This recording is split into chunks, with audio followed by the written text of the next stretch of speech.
6 mai 2007, France 2. 3 hommes attendent le résultat de la présidentielle. Pierre Giacometti, Jean-François Dorido et Oliviero Marchese. 3 sondeurs qui préparent l'estimation de 20 heures. 3 passionnés de statistiques et de sciences politiques qui espèrent une revanche. Une revanche sur 1995 et 2002, quand les sondages n'avaient pas anticipé les résultats. Une revanche aussi sur la campagne 2007 et le procès en sorcellerie fait aux sondeurs.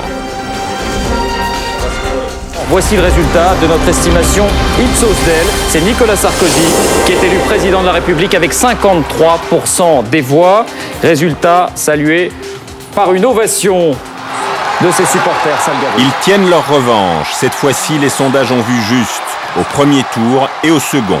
Mais nous ont-ils manipulés ? Pour la première fois, un institut de sondage Ipsos a accepté d'ouvrir ses portes la durée d'une campagne électorale. Malgré tout, malgré ce score, les militants applaudissent.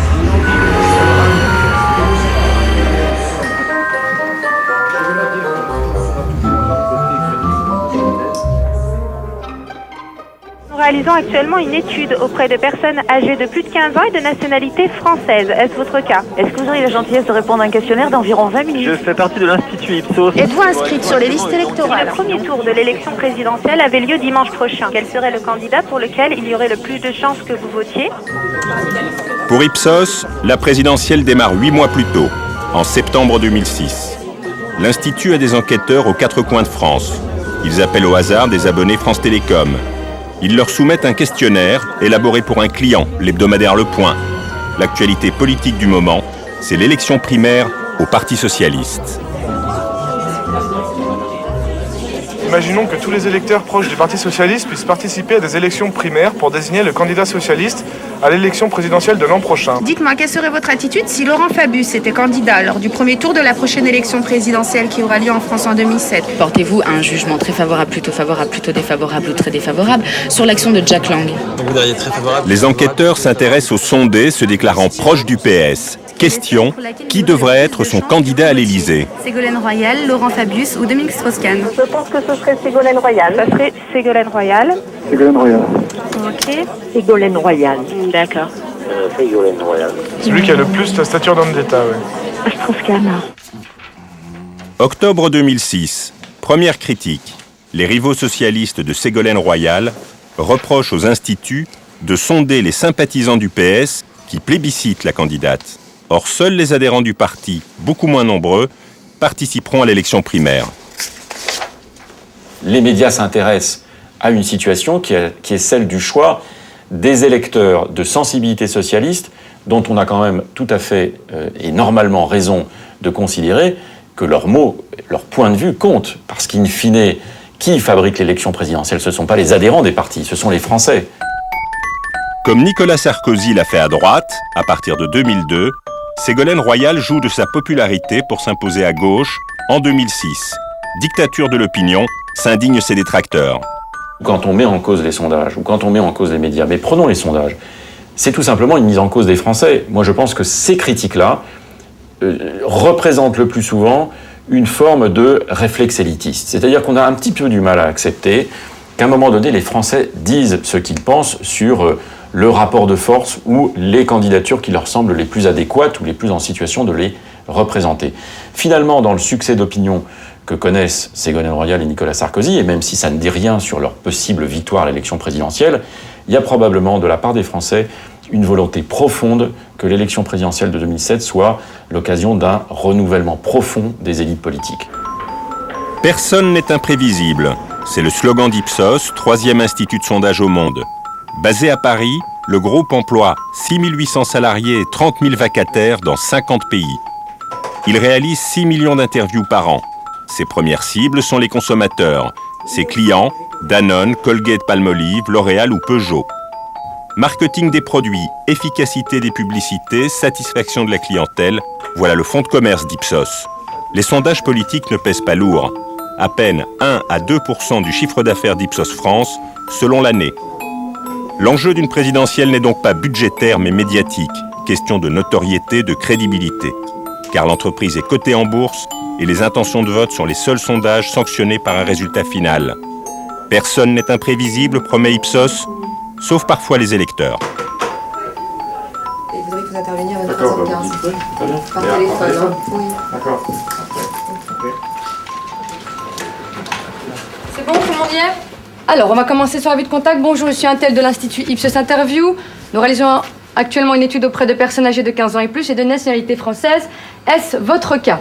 Faites attention, on n'annonce pas les sujets. Vous lui dites simplement que c'est sur divers sujets d'actualité et divers sujets de consommation. La clé d'un bon sondage, mener l'entretien de manière précise et neutre. C'est très formaté. Il faut des enquêteurs sélectionnés et formés avec soin. Avant chaque enquête, ils ont droit à un nouveau briefing. Le candidat pour lequel il y aurait le plus de chances que vous votiez. On cite la liste en entier d'abord, même si la personne vous coupe, elle refuse de répondre ou qu'elle vous donne le nom d'un candidat spontanément, d'accord? On lui rappelle que le questionnaire reste anonyme et confidentiel. C'est simplement pour faire des statistiques. Si le premier tour de l'élection présidentielle avait lieu dimanche prochain, iriez-vous voter? Oui. Quel serait le candidat pour lequel il y aurait le plus de chances que vous votiez si vous aviez le choix entre les candidats suivants? Arlette Laguillet, Olivier Besancenot, Marie-Georges Buffet, Ségolène Royal, Jean-Pierre Chevènement, Dominique Voynet, Frédéric Niou, François Bayrou, Nicolas Sarkozy, Philippe de Villiers. Je ne sais plus trop qui exactement. Peut-être bien Arlette Laguillet. Dominique Voynet, Frédéric Niou, François Bayrou, Nicolas Sarkozy, Philippe de Villiers ou Jean-Marie Le Pen. Ségolène Royal. Dominique Voynet. Pour regrouper les clients et réduire les coûts des sondages, c'est déjà 1 000 € la question, une série de thèmes sont abordés mélangeant consommation et politique. Nicolas Sarkozy. Disons que Jean-Marie Le Pen ferait du bien. Alors changeons de sujet. Parmi les propositions suivantes, quelle est celle qui vous procure le plus de plaisir? Les produits testés vont des automobiles au yaourt en passant par les tronçonneuses et les sextoys. Stimulant le plaisir? Non. Utiliser un ou des sextoys accessoires? Non. Avez-vous déjà utilisé pour avoir augmenté votre plaisir lors d'un rapport sexuel, donc d'utiliser un ou des sex-toys accessoires? Avant de terminer l'interview, les enquêteurs demandent aux sondés pour qui ils ont voté à telle ou telle élection passée. Les réponses serviront pour l'analyse de l'étude. Le premier tour de l'élection présidentielle s'est déroulé le 21 avril 2002. Pouvez-vous me dire pour quel candidat vous avez voté au premier tour? Le Pen. Jean-Marie Le Pen. Jacques Chirac. Jacques Chirac, hein? Pour quelle liste parmi les suivantes avez-vous voté au premier tour des élections régionales? Novembre 2006. Les intentions de vote des Français pour la présidentielle se mesurent encore à un rythme mensuel. Après chaque sondage, il faut traiter les réponses récoltées. C'est là qu'intervient le Monsieur Redressement, Jean-François Dorido. Le redressement, c'est le secret de fabrication de chaque institut. C'est aussi la méthode à l'origine des questions sur l'honnêteté et la validité des sondages. Tu l'imprimes en même temps, comme ça je peux le récupérer. Merci Olivier. Nous, on était avec les enquêteurs, ils ont téléphoné. Là, on a des résultats qu'on appelle bruts. On a l'information. Alors, pourquoi vous allez y toucher? Alors, y toucher, c'est un bien grand mot. C'est-à-dire que le but en France, la technique des sondages, est la technique dite des quotas. C'est-à-dire qu'en gros, on essaye sur les 1000 personnes qu'on interroge de reproduire un petit échantillon de la France, c'est-à-dire une France au modèle réduit. Le problème du redressement politique, c'est que vous avez beau avoir votre bonne proportion d'hommes, de femmes, d'ouvriers, il y a des gens en France, et c'est leur droit, qui refusent systématiquement de répondre aux sondages. Une proportion qui est loin d'être négligeable. Et ces gens sont en fait typés politiquement. Par exemple, les gens qui sont un peu, on va dire, contre le système, qui ont l'impression que les sondages en font partie, mais que les élites sont un peu corrompues et que les journalistes aussi, mais aussi les sondages font partie d'un énorme complot, auront tendance à raccrocher systématiquement au nez de nos enquêteurs. Et c'est pour ça qu'on a, par exemple, toujours une très très forte sous-estimation du vote extrême et surtout du vote d'extrême droite. Pour corriger les résultats bruts d'un sondage, Jean-François Dorido procède à une reconstitution de votes passés. Il veut savoir si son échantillon est politiquement représentatif. Il regarde pour qui les sondés affirment avoir voté lors d'anciens scrutins. Dans ce cas-ci, la présidentielle 2002 et les régionales 2004. On sait que le Front National a réalisé au régional un peu plus de 15%, et pourtant, dans les 1000 personnes qu'on a interrogées, simplement 5% nous disent qu'ils ont voté Front National. Donc pour avoir un échantillon représentatif, pas simplement sur le plan sociodémographique, mais sur le plan politique, puisque là, c'est pertinent, puisqu'on est en train de mesurer de l'intention de vote, on va donner à ces individus, on va faire comme si ils comptaient 3 fois plus. C'est-à-dire que finalement leur opinion est un peu plus importante que celle des autres parce qu'on n'arrive pas à les trouver. Donc tous les individus qui nous disent qu'ils ont voté pour le Front National en 2004 ou même en 2002 vont avoir un poids de 3. Et quand on parle du loup, il fait la une des journaux. À l'automne 2006, la campagne s'ennuie. Les courbes des candidats sont désespérément stables. La presse n'avait pas vu venir Jean-Marie Le Pen au second tour de 2002. Pour se rattraper, elle crie cette fois d'emblée au loup. Il y a vraiment là une gestion de l'agenda des sondages par une partie des médias, avec un usage très très largement excessif de l'importance qu'on accorde à l'évolution d'un seul sondage et le plus souvent d'un seul institut. Et on a parfois le sentiment que c'est quand même plus commode quand on ne peut se passer de l'exercice rigoureux de la comparaison et de l'observation des tendances de fond de toutes ces enquêtes. Il est évident que pour un média, plus c'est visible, plus ça cogne, plus c'est spectaculaire, plus les mouvements sont anxiogènes, plus évidemment la une va être justifiée. 1er février 2007, Jacques Lang se rend au forum Ipsos Europe 1. Pierre Giacometti le reçoit avec Éric Dupin, un des rares journalistes français spécialistes des sondages. Ségolène Royal vient de décrocher dans les enquêtes. Est-ce que vos enquêtes sont d'une fiabilité absolue? Alors, rien n'est absolu. Ni absolu, ni relative. C'est une fiabilité très... Est-ce que les candidats... Moi, je m'en méfie énormément. Est-ce que votre garagiste, c'est d'une fiabilité absolue? Non, je n'ai pas montré un candidat. Est-ce que tous les journalistes sont d'une fiabilité absolue? Ce qui fait leur charme, d'ailleurs. Est-ce que dans les autres pays, on me dit que toujours, les journaux doivent dire, rappeler aux gens chaque fois qu'il y a une marge d'erreur de, je sais pas quoi, 2 ou 3. Non, c'est en France qu'on est obligé de dire ça. Et ça, c'est dit, mais c'est pas tellement ça. C'est le fait de... Dans les autres pays, on doit dire la marge d'erreur. C'est pas statistiquement, ça n'a pas toute la signification qu'on prétend lui donner pour des raisons de méthode qui mériteraient quelques heures d'explication. Mais la prise de distance, c'est surtout de bien comprendre ce que c'est qu'un sondage. Une intention de vote 1 an et demi avant l'élection, c'est un sondage de popularité. C'est pas une intention de vote. Et à 3 mois, c'est pas encore construit. Nous sommes dans un palace parisien. L'Institut de sondage y organise ses petits déjeuners d'information. Les invités sont des cadres d'entreprise, des membres de cabinets ministériels et des responsables de rédaction. Au menu, diagnostic de l'opinion et pointure politique. Après Jean-Pierre Raffarin, c'est le tour de Jacques Lang. Il se demande à qui François Bayrou pique des électeurs. Comment voyez-vous les choses en ce moment alors Je crois que c'est une séquence. Voilà. Et que la traversée est encore longue. Voilà. Tout le monde d'ailleurs, Bayrou compris, qui est en train de... Tout ça est encore... Mais est-ce qu'il prend quand même plus à Sarkozy qu'à nous-mêmes?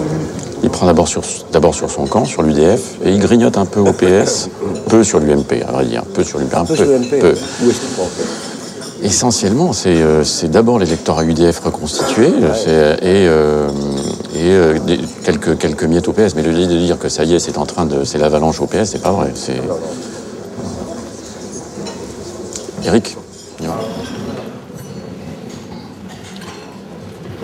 Il y a eu 8 ou 9 enquêtes d'opinion qui dénotent toutes un décrochage de Ségolène Royal par rapport à Nicolas Sarkozy. Alors, décrochage qui est un recul, ce n'est pas un effondrement, comme a dit Jean-Louis Bianco. C'est heureux quand même qu'il n'y ait pas un effondrement à la fin du mois de janvier. Ipsos innove. Ces sondages deviennent quotidiens le 1er mars 2007. Cela s'appelle le baromètre continu. L'échantillon des sondés est renouvelé par tiers chaque jour. Objectif ? Amortir l'impact des à-coups de la campagne sur les intentions de vote. Et chaque soir, on redresse les résultats bruts à partir de 80 critères possibles. On redresse quand même toujours la droite à la baisse, ce qui n'est jamais bon signe pour la gauche. Les quotas sont pas top sur les 4 sup, ce qui veut dire que d'habitude ça avantage Bayrou, donc il faut faire gaffe là-dessus. Le redressement interviewé, il te fait pas... toi sur le cumul, Stéphane, il joue pas... Il a 2, 4, 6, 7, 37, 37, 9, 38, 4, 39, 2. Elle est au mieux au même niveau que vendredi, samedi, et peut-être... Et peut-être en retrait d'un point. À mon avis, c'est plus du 25 que du 26. Hein. Sarkozy, en hausse. Ça, c'est sûr. T'es minimum à 32, quoi. T'es entre 32 et 33. Donc, il faut mettre Le Pen à 12, non? Plutôt 12,5. Là, sur Vannet, on est plutôt à 1,5. Enfin, c'est ce qu'on a, en tout cas, c'est assez stable, donc... Il manque 1,5, là. Bon. Évidemment, ce qu'on a fait ne marche pas du tout. Un sondage, c'est de la science statistique. C'est aussi une bonne dose d'expérience et d'empirisme. Moi, franchement, je pense que Sarkozy, ça vaut un 33. Hein. De toute façon... Pierre. Ce soir, quand même, c'est assez différent de ce qu'on a eu lundi et mardi. Hein. Ça relève du 25 pour elle. Ouais, c'est exactement ça. Du 19 pour du 18,5 pour lui. Moi, non. Enfin, non. Franchement, là, en fait, tout dépend si on prend, parce que là aussi, si tu veux, la différence de Bayrou, mais on est sur une tendance, c'est que c'était pas terrible lundi, tu te rappelles, quand on en avait discuté, et hier c'était bien, et aujourd'hui, c'est vrai que c'est pas mal, donc ça peut être 18, c'est soit on le laisse à 17,5, soit 18, ouais, mais pas au-dessus. Hein.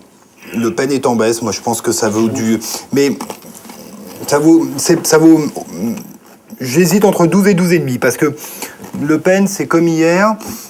Évidemment, toi, t'as regardé le brut à 3,3, mais dès que tu y passes n'importe quoi, un sociodémo, un simple, je parle même pas de CSPI ou de niveau d'études, t'es à 5, hein. Donc Le Pen, c'est entre 12 et 12,5. Voilà. On va le donner à Élodie, comme ça, un peu...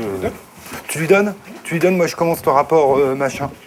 Avant minuit, le sondeur rend son verdict et le met en ligne pour ses clients. L'hebdo Le Point, mais aussi l'opérateur SFR. Une opération répétée 6 soirs sur 7. Les sondeurs envoient de toutes les couleurs pendant la présidentielle 2007. Les médias les ont en ligne de mire, les candidats les canardent. Jean-Marie Le Pen les traite d'escrocs et Philippe de Villiers de vendus. Des conseillers de Ségolène Royal qualifient les sondages de grotesques ou d'armes de guerre politiques. Des lieutenants de François Bayrou parlent de bidouillage et de manipulation. Dans cette escalade, le sommet est atteint par Plantu, à la une du Monde, avec son dessin traitant les sondeurs de profanateurs de la démocratie. Ils ont même droit aux mouches à merde, réservées d'habitude à Jean-Marie Le Pen. Alors Ségolène Royal, vous êtes certain de voter pour elle? Il est possible que vous votiez pour elle ou il est tout à fait exclu que vous votiez pour elle? Certain. Qui remportera l'élection présidentielle? Ségolène Royal ou Nicolas Sarkozy? Je pense que ce sera Sarkozy. Alors votre choix de vote, monsieur, est-il définitif ou peut-il encore changer? On fait que des 15-24 ans ou des PC. Les chefs d'équipe sont attentifs. Au final, il faut obtenir une France en modèle réduit. L'échantillon doit être représentatif. Les chefs d'équipe écoutent 10% des interviews et traquent l'erreur. C'est bien, tu l'as bien recadré au niveau du mot à mot, tu as bien cité ta liste en entier, ça c'est bien. Par contre, au début, elle t'a dit qu'elle refusait de répondre, tu as cité ta liste en entier, mais après elle te dit qu'elle ne sait pas. Donc fais attention, est-ce qu'elle elle refuse de te répondre ou est-ce que c'est un NSP? Les sondés, eux, ne sont pas toujours disciplinés. Quel serait le candidat pour lequel il y aurait le plus de chances que vous votiez si vous aviez le choix entre les candidats suivants? Gérard Je ne vous le dirai pas. C'est anonyme, madame, hein. C'est totalement anonyme. Je sais bien, mais je ne le sais pas encore. D'accord, donc je suis quand même tenue de vous citer toute ma liste. Je fais pas beaucoup de politique, vous savez, mais en fait, je voterai pour le Parti Socialiste. Alors, il faudrait que vous me citiez en fait un des candidats et non pas un parti. Il y a eu une seule personne, hein. Oui. Ouais, je sais pas, c'était dimanche prochain, je dirais Sarko. D'accord. Je vous ai pas cité Sarkozy, hein. Pas Nicolas Sarkozy. Ségolène. Il y a Ségolène Royal. En fait, pour des raisons de quota et de priorité, est-ce qu'il y aurait d'abord des 15-24 ans au sein de votre foyer? Non, du tout. Et un homme? Un homme, oui. Oui, et il est là? Non. Qu'il y aurait quelqu'un de disponible dans votre foyer pour répondre à un questionnaire? Non, il n'y a personne, non. D'accord, ben merci beaucoup quand même, monsieur. Passez une excellente soirée. Merci, au revoir. Ah, mais à ce rythme-là, mais... C'est bon, madame? Un autre institut, CSA, et son client, Le Parisien aujourd'hui en France, ont choisi une stratégie différente, celle des montagnes russes et de la douche écossaise, au point de se faire taper sur les doigts par la très officielle Commission des sondages. En cause, une enquête du 7 mars. Elle donne 7 points de plus à François Bayrou en une semaine. Coup de tonnerre dans la campagne, le voilà à 1 point de Ségolène Royal et à 2 points de Nicolas Sarkozy. La commission des sondages reproche à CSA sa méthode de redressement et exprime ses réserves sur les résultats. Mais la commission n'en dit pas plus publiquement secret professionnel des sondeurs oblige. Nous comprenons bien qu'il y a parfois une frustration des lecteurs ou des commentateurs quand ils voient qu'on formule des réserves sans beaucoup détailler les motifs qui les justifient. Mais nous sommes tenus au secret. Et d'ailleurs, si nous ne respections pas, nous serions en faute, et les instituts cesseraient immédiatement de nous livrer leur méthode, ce qui est la condition pour que notre contrôle soit efficace. Il faut bien voir que la loi nous dote de pouvoir, mais dans le respect de grands principes. Il y a la liberté d'opinion, il y a la liberté de commerce, et que c'est dans le cadre de ces principes-là, qui sont pour la plupart repris par la Convention européenne des droits de l'homme, que nous agissons. Le sondage hebdomadaire de CSA donnant 7 points de plus à François Bayrou produit un effet immédiat sur sa courbe dans les enquêtes quotidiennes d'Ipsos. CSA et Ipsos mesurent Bayrou au même niveau le 1er mars, 17 et 18%. Sa courbe ne bouge presque pas chez Ipsos pendant une semaine. Mais quand CSA donne Bayrou à 24 une semaine plus tard, sa courbe grimpe chez Ipsos. Alors, influence directe de CSA sur l'opinion ou suivisme de la part d'Ipsos? Un sondage met assez haut un candidat, il obtient un autre statut dans l'opinion, une autre couverture médiatique, et du coup, cela nourrit finalement les sondages d'intention de vote qui suivent. Et c'est pour ça que notre contrôle est important, parce qu'il ne faut pas que le sondage fasse l'événement politique. C'est essentiel. Donc vous pensez plus que ça pourrait être ça que simplement Ipsos qui se dit « Oh là là, je vais suivre CSA ». Ça vous semble moins sérieux? Non, mais comme nous contrôlons, s'il y avait du suivisme, comme vous dites, ce serait une erreur de méthode et la commission interviendrait. C'est donc CSA qui aurait influencé les sondés. Bien sûr, ce seul sondage ne fait pas le succès de Bayrou. Des enquêtes l'annonçant vainqueur de Sarkozy au second tour l'ont déjà dopé, à la grande fureur du camp de Ségolène Royal. Pourtant, elle avait elle-même tiré profit d'une hypothèse similaire lors de la primaire socialiste.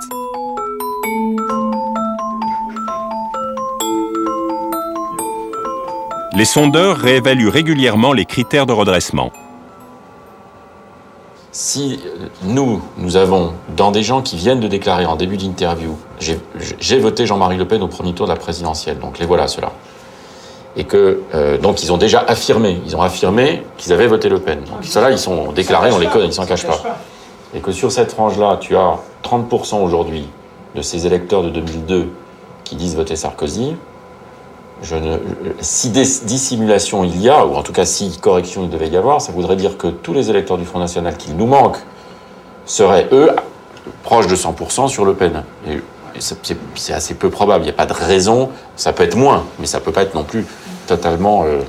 Alors les régionales, c'est moins. Cette année, les sondeurs sont obsédés par les électeurs lepénistes. En 2002, ils avaient bien vu monter Jean-Marie Le Pen dans les intentions de vote. Mais ils n'avaient pas anticipé sa qualification surprise au second tour. Du coup, ils sont très vigilants avec ces électeurs que les enquêteurs ont beaucoup de mal à joindre au téléphone. Sont-ils sincères? Dissimulent-ils leur intention de revoter Le Pen? C'est un casse-tête. Quant à ça, tu es obligé d'en tenir compte. Ce même redressement qui favorise Le Pen va finir par favoriser aussi Sarkozy. Donc ma question, c'est que si par exemple on était... Et ça, c'est un peu nouveau. Donc si on était à 48 heures et qu'on avait ça... Déjà, on n'aurait pas absolument aucune... Il n'y a aucune raison de on va dire, le score de Le Pen... Le Pen serait bien en deçà de ce qu'il avait fait ça, en c'est 2002, absolument c'est incontestable. Ouais. En revanche, je me poserais plus la question de savoir ce qu'on fait de Bayrou-Sarkozy. Ça, quand tu vois ça, si tu veux... alors la vérité est peut-être à mi-chemin, elle est pas toujours... Mais si tu veux... C'est trop facile, sinon. Tu vois ça, tu dis... parce qu'en fait, on n'a pas de situation comparable. Ça permet même de regarder Bayrou. Là aussi, ça sert à rien, le redressement Bayrou de 2002. Non.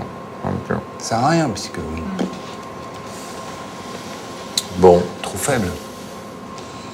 Ce 24 mars, nous sommes autorisés à filmer un groupe de franciliens, moitié de droite, moitié de gauche, pour un sondage dit qualitatif. Voilà le genre d'enquête confidentielle dont les candidats sont friands pour tester leur image et leur message. Sarkozy en a beaucoup commandé, Royal un peu moins. Dans ce cas-ci, Ipsos réalise un qualitatif à usage interne pour enrichir son analyse des intentions de vote. Quand je vous dis chef, vous pensez à quoi? Hiérarchie. Ouais, quoi d'autre? Responsabilité. Autorité, quoi d'autre? Pouvoir. Pouvoir. Responsabilité. Responsabilité. Il rassemble, il sait rassembler. Il fédère, il rassemble. Il sait fédérer, le chef de famille. Il protège. Il éduque. Il protège et il éduque, le chef de famille, ouais. On oublie notre chef de famille, on reste toujours dans le normalement. Normalement, c'est quoi? Normalement, j'ai dit, hein, un chef d'entreprise. Normalement. C'est responsable. C'est responsable, normalement, le chef d'entreprise. Un rassembleur. Normalement, ça rassemble, ouais. C'est quelqu'un qui a su prendre des risques. C'est quelqu'un qui a su prendre des risques, ouais. Il assume. Normalement, il assume le chef. C'est quelqu'un qui a une très grande maîtrise de soi. Et alors, toujours dans la série des normalement, c'est quoi? Un chef d'équipe dans l'idée de capitaine. Normalement, c'est quoi? Un donneur d'ordre. Ouais. Un donneur d'exemple. Un donneur d'exemple. C'est le meilleur. Le capitaine, c'est le meilleur, ouais. C'est un relais de l'entreprise. C'est un relais. Normalement, toujours, j'insiste, c'est quoi? Normalement, hein, je dis bien, un chef d'État. Normalement. Un orateur. Un orateur, c'est quoi normalement? Un visionnaire. Un visionnaire. C'est non. Un représentant d'un peuple. Du peuple. Il représente le peuple. Un fédérateur. Un entraîneur. Un gestionnaire. Il est garant des institutions. Il est garant des institutions. Ouais, quoi d'autre encore? Le bien-aller d'un pays. Ouais. Ok. Oublions nos chefs. Quoi de neuf, en bien, en mal, je m'en fous. Hein. Je sais par exemple, chez Bérou, que vous en pensez? Comment vous voyez? Il est nouveau. Nouveau, ouais. Antisystème. Antisystème, Bérou, pas d'autre. La conviction. Conviction, antisystème, ouais. C'est le centre. On sait Voilà, pas. Ouais, moi c'est le ramasseur de balles. Voilà. Il la ramasse, il la ramasse. D'accord. Jean-Marie Le Pen, quoi de neuf? Il est moins dynamique qu'avant. Il est toujours en forme pour son âge, moi, je trouve. Il est en forme pour son âge, ouais. C'est plus vieux. Il s'est assagi. Je trouve qu'il change un peu d'orientation, il est moins. Quand même beaucoup plus de charisme que sa fille. Oui. Ouais. Ah bon, ouais. Lui, il va dans le vif du sujet, il dit voilà. Ouais. A plus B égale C, et c'est comme ça. Ouais. Il a changé, Le Pen? Oui. Il a arrondi les angles. Il est plus posé maintenant. Il est moins virulent, il est plus souple. Ouais, quoi de neuf, en bien, en mal, je m'en fous, sur Sarko, vas-y. C'est un Le Pen tempéré d'il y a une quinzaine d'années. Ouais. Ouais, moi c'est quelqu'un Il est présent. de jeune. En fait, il ose dire, même si ça choque. Ouais. Il est ambitieux et convaincant. Il connaît bien ses sujets. Mais c'est quelqu'un qui est déjà rentré dans l'action, contrairement aux autres. Il a fait ses preuves, qu'on soit d'accord ou pas, je m'en fous, mais... Oui, il a déjà été ministre du gouvernement, au final. Il a montré qu'il pouvait, il a quand même été là où il y avait le plus de feu. Pas d'expérience.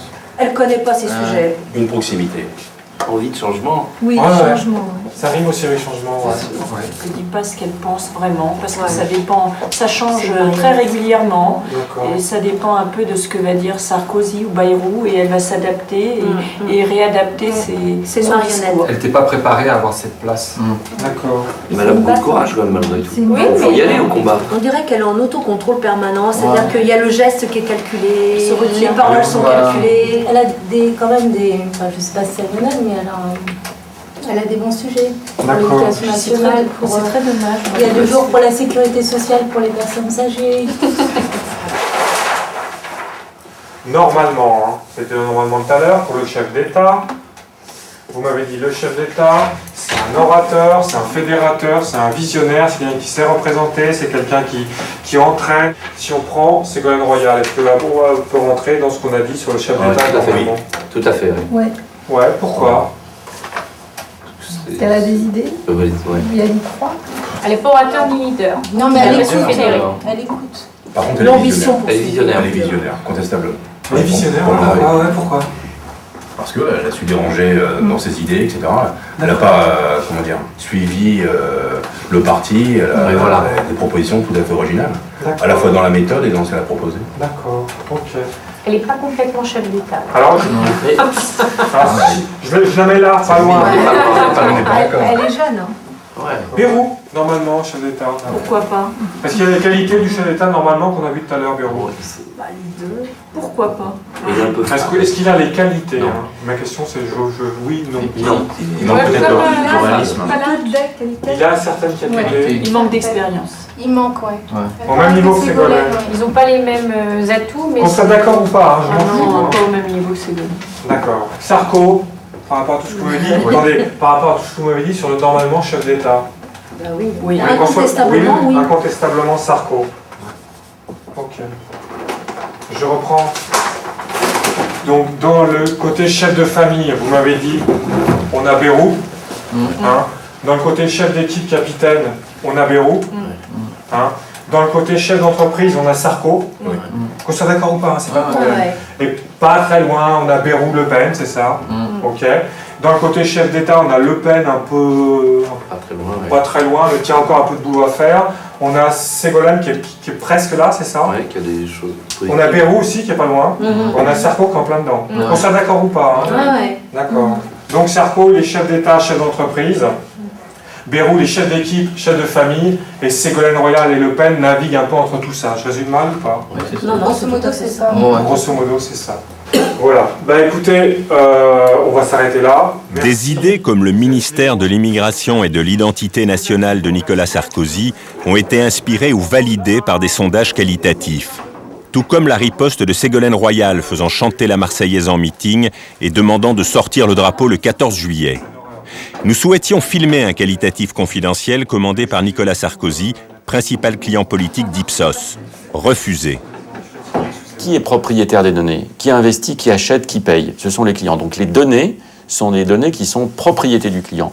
Donc ça n'est pas moi qui l'interdis, c'est à un moment donné le client politique ou n'importe quel autre client qui va considérer que son information est une information exclusive sur laquelle il a investi et qui n'a pas lieu dans un contexte d'en faire état ou d'en diffuser. Le Nouvel Observateur de ce matin, par exemple, dans un article, vous qualifie de sondeur attitré de Nicolas Sarkozy. Comment vous réagissez à ça? Ça me laisse totalement de marbre. Il travaille avec plusieurs instituts, dont Ipsos, depuis déjà plusieurs années, mais ça n'est pas une exclusivité. Il n'y a d'ailleurs dans l'histoire d'Ipsos aucune situation d'exclusivité possible, pour deux raisons. Une, c'est qu'en général, les états-majors n'en ont pas véritablement les moyens, et ça n'est pas possible parce que ça donnerait l'impression de trop marquer l'Institut, de le rendre trop prisonnier d'une situation. Donc, ça fait 4 présidentielles maintenant que je couvre, je n'ai jamais connu d'exclusivité, et il nous est toujours arrivé de travailler au minimum pour 2 candidats, voire 3, voire 4, selon les périodes, selon les situations.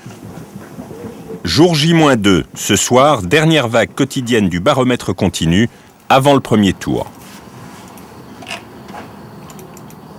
Ah, c'est bon. Ouais, c'est Jean-François. Le cumul avec la vague d'hier, À partir de samedi 0h, publier des sondages est interdit jusqu'à dimanche 20h. Le 1000 de ce soir et les 600 d'hier. Les intentions de vote annoncées avant minuit sont donc celles qui seront comparées avec les résultats du premier tour. Le verdict des électeurs aura-t-il été bien anticipé? C'est l'enjeu de la soirée. Commence par les petits? Ouais, je suis dans l'ordre, ou par les petits. Je suis vers 10, c'est toujours la même chose. Hein. Ça vaut pas plus que 0,5 et plutôt moins. Besançonneau, c'est la même chose. C'est un peu mieux aussi. Hein. Pas être loin des 5, hein. Il peut les faire, mais ce soir il peut les faire, mais quand tu regardes sur les sûrs de leur choix, il y a quand même encore beaucoup d'hésitation. Ouais. C'est meilleur. Là aussi, c'est mieux qu'hier. Hein, donc ça va, à mon avis, en attendant le cumul, ça va se terminer plutôt à 4,5. Le Voinet, c'est retombé hein, par rapport au début de semaine. Hein, c'est marrant. Hein. Sur Le Pen, c'est un peu mieux, mais ça reste toujours quand même.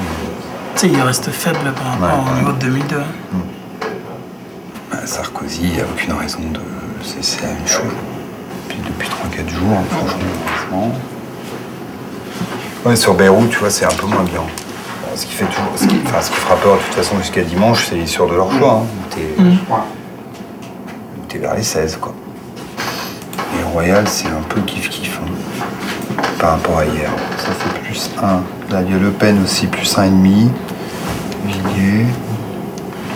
Ouais, mais c'est ça. Tu l'aurais baissé, toi, ou pas? Je suis là. Ouais, moi aussi. Ça fait 100, dans ce cas-là. Deux choses apparaissent certaines aux sondeurs à 48 heures du premier tour. Nicolas Sarkozy sera au second tour, Jean-Marie Le Pen n'y sera pas. Et si Nicolas Sarkozy, qu'on a à 30, il est à 24 ou 25 dimanche soir, on sera un peu déçus. Oui, ça serait assez surprenant, voilà. Ouais. Franchement, il n'y a pas plus d'indécis là vendredi soir, 20 avril, qu'il y en avait le 19 avril 2002. En revanche, la difficulté, c'est que c'est vrai qu'ils sont concentrés sur un candidat qui pèse 20%.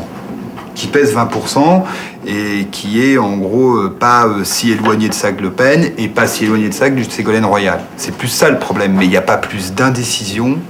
Moi, j'ai pas vu durant la campagne plus d'indécision qu'il y a 5 ans. C'est bon, 23,5. Ok. 22h25. C'est l'heure des dernières intentions de vote avant le premier tour. Il s'est affiché une fois avant. Ah oui, il n'était pas bon au début. 30% pour Sarkozy, 23,5% pour Royal, 17% pour Bayrou et 13,5% pour Le Pen. Jour J pour 44,5 millions d'électeurs. Au siège d'Ipsos, la journée s'annonce longue. L'équipe qui s'installe doit recueillir par téléphone les résultats de 200 bureaux de vote. Des bureaux sélectionnés pour représenter une France électorale en modèle réduit. L'objectif est de donner à 20h sur France 2 et Europe 1 l'estimation la plus proche possible du résultat final du premier tour. L'après-midi débute par un briefing. Message essentiel, vérifier que les correspondants se trouvent bien chacun dans le bon bureau. Il faut qu'on communique les résultats. À Montluçon, notre correspondant doit être dans le bureau numéro 19. Celui-ci et pas un autre. Et surtout pas un autre. Alors faites gaffe, s'il vous plaît, dans les grandes communes, dans une même école, il peut et il va souvent y avoir plusieurs bureaux. Donc quelque part, plus que l'adresse, c'est bien le numéro du bureau qui m'intéresse. Ne vous contentez pas d'une information, oui, je suis bien à l'école Jean Renoir, parce que ça se trouve, il est dans le bureau numéro 20. Et on se fout complètement des résultats du bureau numéro 20 de Montluçon. Les correspondants doivent appeler 4 fois. La première pour donner le nombre d'inscrits, la deuxième le nombre d'électeurs ayant voté. Et c'est à partir du 3e appel que le calcul des résultats peut débuter. L'appel partiel va consister pour notre correspondant à nous communiquer le résultat de chacun des 12 candidats après les 200 premières enveloppes dépouillées. Au fur et à mesure que vous êtes en train de faire la saisie sur chacun des 4 appels, les données, elles arrivent en simultané à France Télévisions. Et à France Télévisions, il y a toutes les équipes de Public Affaires qui sont présentes et qui sont en train de travailler sur chacun des chiffres que vous êtes en train de saisir. Ok? Vous avez compris le principe? Question ou pas question? Ok. Allez. C'est la mairie d'Annonay, là. Quel est votre code jour? 713. 713. D'accord. Donc, alors, je vais vous demander confirmation, c'est bien la commune de Annonay, bureau 9, à la salle des fêtes rue Levert, c'est bien ça? Oui, oui. D'accord. Alors, je vais vous demander le nombre d'inscrits, s'il vous plaît. Merci beaucoup, à tout à l'heure. 1130. Bonjour madame, quel est votre numéro de code jour, s'il vous plaît? 2778. Donc vous êtes à Chécy-sur-Marne, dans l'Aisne. Oui, c'est ça. Bureau de vote numéro 1. Salle de jumelage à la mairie, 1 place du lieutenant Lehoucq. Oui. On est d'accord? Oui. Je suppose que vous appelez pour le nombre d'inscrits? Oui. Alors quel est-il, s'il vous plaît? 1047. Alors, le nombre d'inscrits, il est de 1164. 1100. Nous avons inscrit une personne en plus. Donc 1164. 1164. À France 2, dans le studio de Télématin, Pierre Giacometti et son équipe ont installé leur quartier général. Ils se préparent à analyser les résultats des bureaux tests. C'est d'ici que sera transmise l'estimation de 20h. En attendant, Pierre Giacometti décortique un sondage sorti des urnes. Le résultat reste son secret et celui de ses plus proches collaborateurs. Pour une bonne raison. Il s'agit encore de déclaration d'électeurs, pas de suffrage exprimé et dépouillé. Pourtant, 3 heures avant l'estimation de 20h, ce sondage très confidentiel donne le résultat final. Et pour Jean-Marie Le Pen, c'est 2002 à l'envers. En 2007, les sondeurs ont surestimé son score. Alors avez-vous des fourchettes, Pierre? Les premières indications qu'on a confirment les enquêtes préélectorales sur la base de cette enquête sortie des urnes. C'est-à-dire que Nicolas Sarkozy est autour de 30%. Quand je dis autour, c'est-à-dire qu'il faut jongler sur un minimum et un maximum. Ça peut être un peu au-delà, ça peut être un petit peu en dessous. Ségolène Royal en moyenne autour de 24 à peu près. Minimum 21, maximum 26 ou 22-26. De toute façon, là, on n'est pas en train d'afficher des chiffres qui sont utilisés. C'est plutôt pour nous une sorte d'élément de navigation. François Bayrou aux alentours de 18 avec un maximum peut-être à 20, mais une fin d'enquête qui lui est plutôt favorable. Et puis Jean-Marie Le Pen plutôt bas aux alentours de 12%, voire 11%, entre 10 et 13. Voilà à peu près les éléments d'approximation qu'on a. Retour au siège d'Ipsos. Les enquêteurs connaissent maintenant le nombre d'électeurs inscrits pour chaque bureau de test. Ils attendent l'appel suivant qui donne le nombre de votants. Avec ces deux chiffres, la participation et l'abstention peuvent être estimées. Hague. Oui. D'accord. Vous avez annoncé 872 inscrits. Oui. Je vous écoute pour le nombre. Je vous appelle pour les votants. D'accord, je vous écoute. 769. 769. Je vais vous demander le nombre de votants, s'il vous plaît. Oui, alors justement, le nombre d'inscrits, j'ai fait toute petite erreur tout à l'heure. Vous avez fait une erreur sur le nombre d'inscrits. Voilà. Est-ce qu'on peut encore rectifier? Bien sûr. Quel est le nombre 966 inscrits. 966. Il donne les votes en même temps ou pas? D'accord, et vous allez me donner aussi le nombre de votants? Voilà, alors le nombre de votants, 864. D'accord, donc 864. Je vous écoute pour les votants. Alors 1063. 1063, c'est noté. Donc on attend votre appel tout à l'heure pour le dépouillement partiel. Parfait, à tout à l'heure. D'accord, à tout à l'heure. Vous avez donné en inscrit 925, 925. Et en votant 659. 659, 659. On est d'accord? Voilà, on est d'accord. Merci beaucoup, à tout à l'heure. De rien, je vous en prie. Au revoir. Catherine, tu vas m'en refaire une ou pas? Dans le studio de Télématin à France 2, un premier taux d'abstention s'affiche sur les écrans. 16,5 pour l'instant sur 36 bureaux. Donc en fait, c'est pas le record. Bureau de vote après bureau de vote, le logiciel spécial estimation d'Ipsos précise l'hypothèse d'abstention. Pourquoi du coup il arrive à 16,4? 16-18 sur l'hypothèse 1. Donc on a la même chose. Sur l'hypothèse 1, c'est tout. On a la même chose. C'est quoi ton hypothèse 1?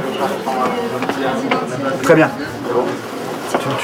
Après avoir pris l'avis de ses collaborateurs, Jean-François Dorido tranche et communique sa première estimation. Les destinataires sont les médias partenaires, des clients commerciaux et politiques, mais aussi d'anciens clients, comme Claude Chirac, conseillère de son père par exemple. Allô, bonjour Madame Chirac. Bonjour, ici Sophie Delcourt de l'Institut Ipsos. Je vous appelle... Je vous appelle pour vous donner le chiffre de l'abstention. Il est à 16,5. Voilà, je vous rappellerai tout à l'heure pour vous en dire plus sur les autres résultats. Voilà. On est en tangente 74. Avant d'être rendu public sur France 2 et Europe 1 à 18h50, le taux d'abstention change encore. C'est ce que Philippe te dit. Tu corriges par rapport à... Élise Lucet et Gilles Leclerc, présentateurs de la soirée, attendent. On flirte avec le record de participation de la Ve République en 1965. Cette année-là, l'abstention avait été de 15,25%. 15,25. 15-25. C'est un détail qui n'est pas... Les 0,2. 15,8 en 74. Donc on tangente quand même le record de deuxième. On a de l'appel partiel qui rentre. Vérifiez les historiques des premiers appels partiels, s'il vous plaît. Au siège d'Ipsos, la tension est palpable. C'est l'heure du troisième appel, celui qui donne bureau par bureau les résultats des 200 premiers bulletins. Le logiciel calculera une estimation jugée fiable à partir de 15-20 bureaux, à peine 3-4 000 votes.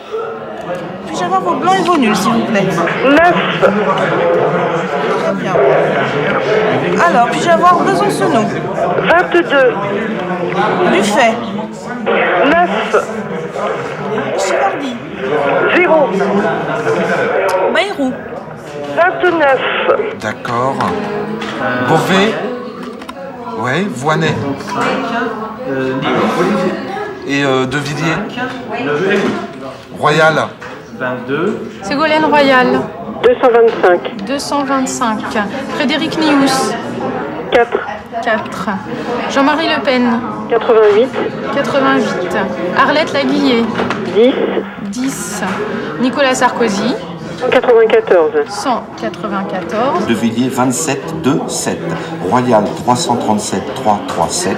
Nious 13 1 3. Le Pen 91 9 1. Laguillet 22 2 2. Sarkozy 263 2 6 3. Mais ça c'est pas bon, Pierre. À France 2, l'opération est suivie en direct. Sarkozy 31%, Royal 27%, c'est plié. Enfin, en tout cas, c'est clair. Hein. Tu veux qu'on fasse appeler sur le second tour? Oui. S'il vous plaît, vous appelez, vous dites que le second tour opposera Ségolène Royal à Nicolas Sarkozy. Voilà, c'est ça. Martine, je t'appelle depuis 20 minutes. Mais je ne suis pas là. Oui, alors comment je donne l'estime de 18h50? L'estimation se précise. tendances qui vont encore s'affiner mais qui sont fermes. Sur 30 bureaux. Donc Sarkozy alors, à Nicolas Sarkozy, 30,2. 30,2. Oui, 30,2. Royal à 26,1. 15,8 nouvelle estime de l'abstention. On diffuse 15,8. Donc Martine, je considère que France 2 là. François. Dans quelques minutes, à 18h50, la chaîne débute sa soirée électorale, avec un seul chiffre officiel, celui de l'abstention. Pierre Giacometti prend la direction du plateau.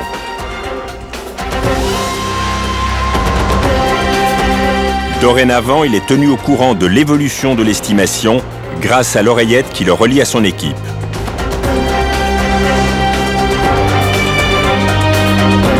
On peut d'ores et déjà dire que c'est un chiffre très important. Il s'agit d'une estimation de l'abstention qui nous est donnée donc par notre institut Ipsos Del. Pierre Giacometti, je pense qu'on peut vraiment dire qu'il s'agit d'un sursaut démocratique sans précédent. Oui, Élise, il y a des soirées électorales où l'abstention est parfois quelque chose de relativement secondaire. Ce soir, c'est un événement majeur. Les Français se sont massivement déplacés. Oui, Pierre. Dans les partis politiques et dans les rédactions, l'issue du premier tour n'est déjà plus un secret. Les Français, eux, attendent 20 heures. Les résultats des bureaux tests continuent de rentrer. Tu l'imprimes?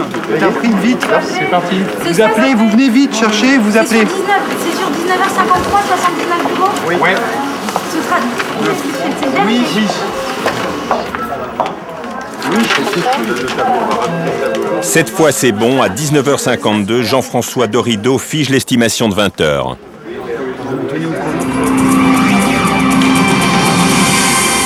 En tête, Nicolas Sarkozy, 29,6% des voix devant Ségolène Royal, 25,1% des voix.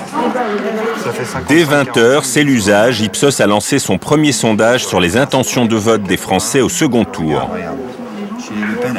Les sondeurs estiment qu'il s'agit de l'enquête dont les résultats sont les plus fiables et les plus prédictifs. Tout à l'heure, sur le 515, c'était plus favorable. Résultats diffusés à 22 heures, 54% pour Sarkozy, 46% pour Royal. Ce qu'on en pense? Moi j'ai l'impression que c'est autour de 54. Exactement d'accord, on est totalement d'accord. Bon bah alors c'est bon, donc on part là-dessus. 54-46. 54-46. Tu represses. D'accord. Tu me laisses 2 minutes. Jean-François pour Martine. Ce sera 54-46 pour Sarko. On t'envoie les images si tu nous dis si ça marche pas. Toi, t'es bon? Toi, tu repars pas à l'antenne? Non, j'ai eu Europe, là, ils sont très contents. Stéphane, ça se passe très bien. Parfait. Sur l'antenne de France 2, la soirée électorale se poursuit. Mais les sondeurs font déjà leur carton. Oui.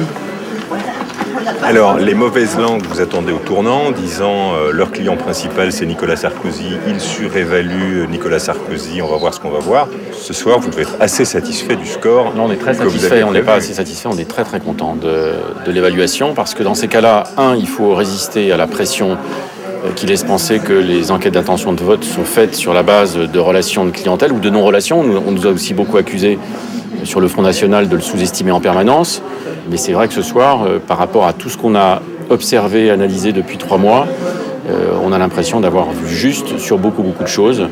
Et ça, c'est plutôt une satisfaction, surtout par rapport à tout ce qu'on a entendu et pendant ces 3 derniers mois, sur les sondages et sur cette profession. Et aussi il y a 5 ans, parce qu'il y a 5 ans, il y avait eu quand même un choc qui méritait d'être réparé pour bien démontrer que ce que nous faisions avait toute sa justification et sa valeur. Et d'ailleurs, vous l'avez vu ce soir, c'est la première fois, moi, depuis 88, qu'un sondage d'intention de vote de second tour n'est pas contesté sur le plateau, alors que jusqu'à présent, il l'était de manière systématique. Durant les 2 semaines qui suivent le premier tour, Nicolas Sarkozy n'est jamais menacé par Ségolène Royal. Le vendredi soir précédant le second tour, les sondeurs d'Ipsos redressent la 56e et dernière vague de leur baromètre continu pour cette présidentielle. 24-41. On l'a depuis un... Après, ça bascule chez Sarko en permanence, dans toutes les générations, sauf les 25-34. 4 supérieurs aussi, c'est très équilibré. Profession intermédiaire, c'est à son avantage de Ségolène Royal. Il y a effectivement quelque chose qui est quand même très très étonnant, c'est le 76-24 de la gauche non socialiste. Ouais, non, ça c'est... 24% des voix d'extrême gauche qui se reporteraient sur Sarkozy, voilà qui décoiffe le plus aguerri des sondeurs. Là, c'est bon. L'exercice est plus simple, car l'élection de référence n'est plus 2002 ou 2004, mais le 22 avril 2007. Absolument. Tu as une montée d'abstention, une tentation abstentionniste, et le débat a vraiment crevé la bulle de l'abstention. Le débat télévisé aurait fait gagner 1,5 point à Sarkozy. Bon, mais c'est 55, hein. C'est clair, tout va dans le même sens. Le débat, il a très clairement été gagné par Sarkozy sur la base de ce qu'en pensent les Français, non pas ce qu'en pensent les spécialistes ou un certain nombre de médias. On n'a jamais eu un débat de second tour présidentiel avec un tel différentiel de performance vu par l'opinion. 14 points, c'est du jamais vu. Donc le débat n'a fait qu'entériner des éléments de crédibilité, de supériorité de crédibilité qu'on a accumulés tout au long de la campagne. Le dénouement est maintenant proche. À France 2, la soirée du second tour se prépare. Dans le studio voisin, les sondeurs sont en place. Les étapes sont les mêmes que le 22 avril. Sondage sorti des urnes, estimation de l'abstention, estimation du résultat à 20h. Non, pas encore. Merci. On envoie l'abstention à 16 du deuxième tour. L'ambiance est nettement plus cool qu'au premier tour. Quand il n'y a que 2 candidats, tout va plus vite. Le dépouillement du vote et l'opération estimation. La regroupée est beaucoup plus vers les 53 et la détaillée, tu montes à 54. Quoi. 18h30, Pierre Giacometti va informer du résultat un proche de Ségolène Royal et Nicolas Sarkozy. Il peut déjà lui assurer qu'il est élu, avec 53 ou 54%, à voir d'ici 20h. Mais il ne rivalise pas avec le record de la Ve République, 55,2%, comme il pouvait l'espérer après les derniers sondages d'Ipsos. Nicolas Sarkozy a gagné et s'en va dîner aux Champs-Élysées. Quant à Pierre Giacometti, comme à la fin de chaque soirée électorale, c'est une tradition, il invite toute son équipe dans une grande brasserie parisienne. Mais le répit sera bref. Les législatives sont dans 1 mois. Pour les sondeurs, un exercice plus complexe que la présidentielle. Voilà, merci beaucoup et bravo. Bravo à tous.